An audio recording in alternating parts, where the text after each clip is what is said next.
नमस्कार दोस्तों, आप सभी का स्वागत है अंकित सिंह ठाकुर यूट्यूब चैनल में। आशा है आप सभी स्वस्थ और बढ़िया होंगे। दोस्तों, क्या आपने कभी सोचा है कि एक साधारण शिक्षक के बेटे ने कैसे खड़ा किया भारत का सबसे बड़ा बिजनेस साम्राज्य? ये कहानी है धीरूभाई अंबानी की, एक ऐसे इंसान की जिसने गरीबी से उठकर इतिहास बना दिया। धीरूभाई अंबानी का जन्म 28 दिसंबर 1932 को चोरवाड़, गुजरात में हुआ था। इनके पिता का नाम हीराचंद गोवर्धन भाई अंबानी था, जो एक साधारण स्कूल शिक्षक थे। इनकी माता का नाम जमनाबेन अंबानी था, जो एक गृहिणी थी।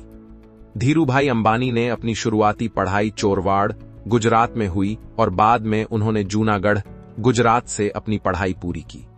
उनके पिता एक स्कूल शिक्षक थे, इसलिए बचपन से ही घर में शिक्षा का माहौल था। लेकिन उनकी पढ़ाई बहुत ऊंचे स्तर तक नहीं जा पाई, क्योंकि परिवार की आर्थिक स्थिति मजबूत नहीं थी।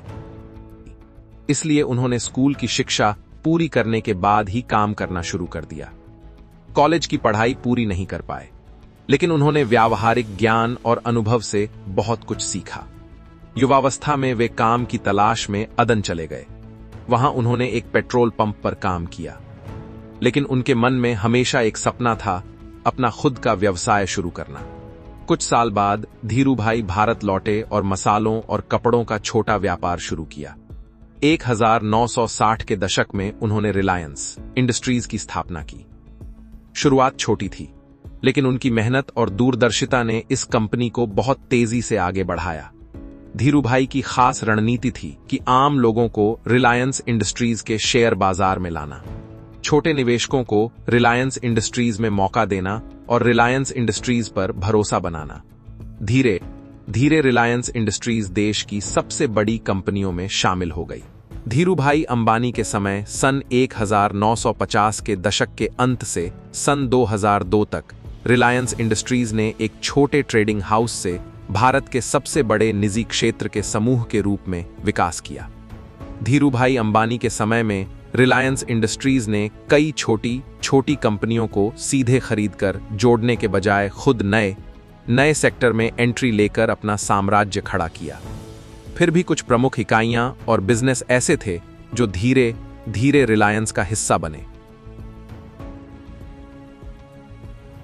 रिलायंस टेक्सटाइल्स, अब रिलायंस इंडस्ट्रीज लिमिटेड का हिस्सा, की शुरुआत सन 1966 में धीरूभाई अंबानी द्वारा एक छोटी कपड़ा मिल के रूप में की गई थी, जिसने विमल ब्रांड के साथ भारतीय कपड़ा उद्योग में क्रांति ला दी। ये कंपनी उच्च गुणवत्ता वाले पॉलिएस्टर, सूती और मिश्रित कपड़ों के साथ ऑटोमोटिव फर्निशिंग के लिए प्रसिद्ध है। रिलायंस इंडस्ट्रीज RIL रिक्रॉन ब्रांड नाम के तहत पॉलिएस्टर फाइबर और यार्न का दुनिया का सबसे बड़ा एकीकृत उत्पादक है। ये 12 से अधिक विनिर्माण इकाइयों के साथ प्रति वर्ष लगभग 4 मिलियन टन की क्षमता रखता है, जो उच्च गुणवत्ता वाले स्टेपल फाइबर PSF और फिलामेंट यार्न PFY का उत्पादन करती है। Reliance petrochemicals Reliance industries limited का एक प्रमुख हिस्सा है, जो भारत की सबसे बड़ी एकीकृत पेट्रोकेमिकल कंपनी है। यह दुनिया के सबसे बड़े पॉलीप्रोपाइलीन PP और पैराजाइलिन PX उत्पादकों में से एक है। गुजरात के जामनगर में स्थित दुनिया की सबसे बड़ी रिफाइनरी के साथ यह पॉलिएस्टर, प्लास्टिक और रबर से संबंधित उत्पादों का निर्माण करती है। Reliance petroleum limited RPL Reliance industries limited की एक पूर्व सहायक कंपनी थी, जो मुख्य रूप से गुजरात के जामनगर में दुनिया की सबसे बड़ी रिफाइनरी का संचालन करती थी। सन 2009 में इसका रिलायंस इंडस्ट्रीज लिमिटेड में विलय हो गया। अब रिलायंस का तेल और गैस व्यवसाय जियो BP के माध्यम से संचालित होता है, जो ईंधन, पेट्रोकेमिकल्स और नई ऊर्जा पर केंद्रित। तो यह थी रिलायंस इंडस्ट्रीज की कुछ प्रमुख इकाइयां जो धीरूभाई के समय जुड़ी हुई थी। 6 जुलाई 2002 को धीरूभाई अंबानी का निधन हो गया था। आज उनके बेटे मुकेश अंबानी और अनिल अंबानी रिलायंस इंडस्ट्रीज को आगे बढ़ा रहे हैं। धीरूभाई अंबानी के निधन के बाद दोनों भाइयों के बीच रिलायंस का कंट्रोल पाने की होड़ शुरू हो गई। विवाद सुलझाने के लिए मां कोकिलाबेन को हस्तक्षेप करना पड़ा। रिलायंस इंडस्ट्रीज का विभाजन हुआ। मुकेश अंबानी के पास पेट्रोकेमिकल, रिफाइनरी और गैस का कारोबार रहा, जबकि अनिल अंबानी के पास रिलायंस कम्युनिकेशंस, रिलायंस कैपिटल और रिलायंस एनर्जी जैसी नई कंपनियों का समूह आया। वर्ष 2006 और वर्ष 2000 के बीच मुख्य विवाद रिलायंस नेचुरल रिसोर्सेज, जो अनिल अंबानी की कंपनी थी, के द्वारा रिलायंस इंडस्ट्रीज, जो मुकेश अंबानी की कंपनी थी, से कम दाम पर गैस खरीदने की मांग को लेकर था। यह मामला सुप्रीम कोर्ट तक गया। कोर्ट ने मुकेश अंबानी के पक्ष में फैसला सुनाया, जिससे अनिल अंबानी को झटका लगा और माना जाता है कि यह उनके साम्राज्य के पतन का एक बड़ा कारण बना।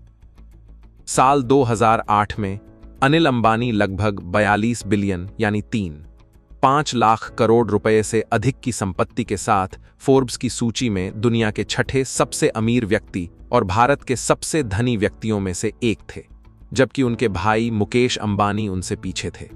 लेकिन बढ़ते कर्ज, खराब निवेश और कानूनी मुकदमों के कारण उनका साम्राज्य 12 वर्षों में लगभग खत्म हो गया था। साल 2020 में अनिल अंबानी ने लंदन की अदालत में कहा कि उनकी संपत्ति अब खत्म हो गई है और उन्होंने खुद को दिवालिया बताया। विवादों के बावजूद जब अनिल अंबानी पर एरिक्सन का कर्ज चुकाने का संकट आया, तो भाई मुकेश अंबानी ने आगे बढ़कर वित्तीय मदद की थी। वर्तमान में मुकेश अंबानी का रिलायंस इंडस्ट्रीज एक वैश्विक दिग्गज बना हुआ है, जबकि अनिल अंबानी का व्यापारिक साम्राज्य काफी हद तक सिमट चुका है।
तो यह थी धीरूभाई अंबानी की कहानी और रिलायंस समूह की वर्तमान परिस्थिति।